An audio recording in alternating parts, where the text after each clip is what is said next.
Today we're making super crazy bendy gear ties that cost anywhere from 20 cents to $1. Interested? Here we go. These gear ties are a very easy build. I needed something that had some flexibility of wire, but a little resilience that you get with coating it or putting it in a tube. The great thing about these twist ties is they have a million uses. They're flexible. You can use them as a fidget. You can make them as big as you want. Here's a pair of headphones. Just want to be able to keep them under control. There you go. The great thing about the orange ones, or pretty much every color, is they're easy to find. Everything in my house comes in threes because of the kids. But with these little ties like this, they stay all bundled together.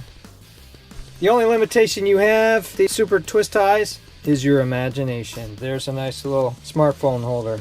Have little tykes. This makes a great improvised guard for all sorts of cabinets. They make a great improvised pot holder. You can use it as a hook to get things that have fallen under cabinets. They're great for carrying a bunch of loose tools. You can use them as a flexible French curve. This one my 5th grader's been playing with for 3 months now, and it's surviving. And I'm using these little black ties. They don't last, but I put one of these things around, twist it.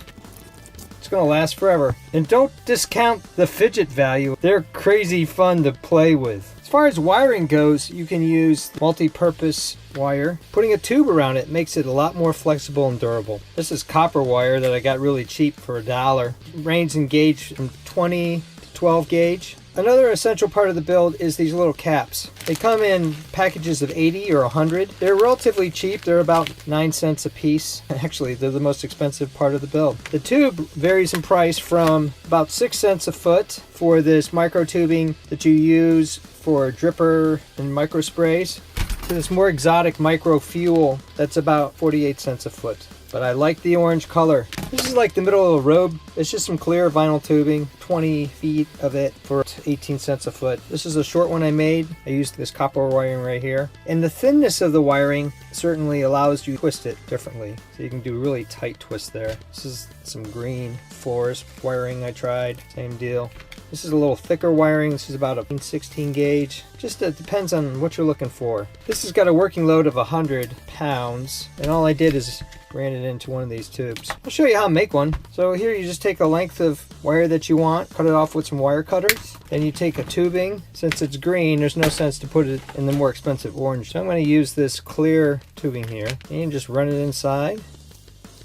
You can run it all the way to the end. And then you just take a pair of scissors, cut the tube off right there. Take 2 of the fittings, slide them on so they fit perfectly. You could actually glue them if you wanted to. And there you go. You got your little twist tie. Kids love to do this. They're kind of like a ninja fidget because they don't make any noise. Like I said, this one's really stiff. This one's more flexible. I'm using 18 gauge for this one right here. It's a lot easier to bend. So it depends on what the stiffness you want. You can buy these in the store for anywhere from $2 to $5 a piece. But the great thing about this build is you can do this at home. All you need is a pair of wire cutters. You could even use needle nose pliers, a pair of scissors, and then some simple wire. This I got for about $7 on Amazon. I'll post it below. You get about 80. I got a little extra, more than 80, so that means you could make 40. I like using the clear vinyl tubing and then putting a color wire in there. Kind of gives it a mad scientist look. And the orange is really good too. So I used some thinner tube just to see what it would do. Took some of this clear tube, put it over the end, the 1/4 inch. You could glue these on if you were worried about them coming off, but they have enough friction. They stay on there pretty well. I have yet to have one pop off. And then that way, if you don't glue it, you can either take it apart, reuse it.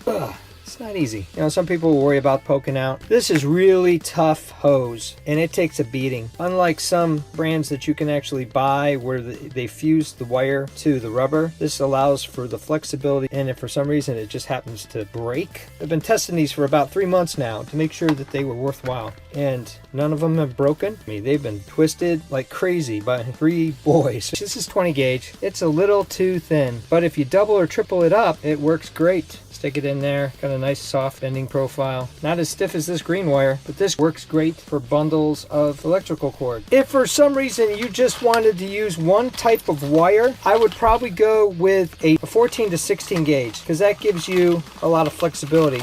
The other thing is, you know, if you were just to use this tie, Obviously, these things are very sharp. Once you put it in this thing, that's completely safe. And they're not going to poke out. I didn't want to post this build on here until I was confident it wouldn't hurt anybody. Challenge it to do anything you want. Thumbs up and comments, always appreciated. Thanks for watching, and stay tuned for more creative uses with what I'm calling super flexible gear ties coming soon.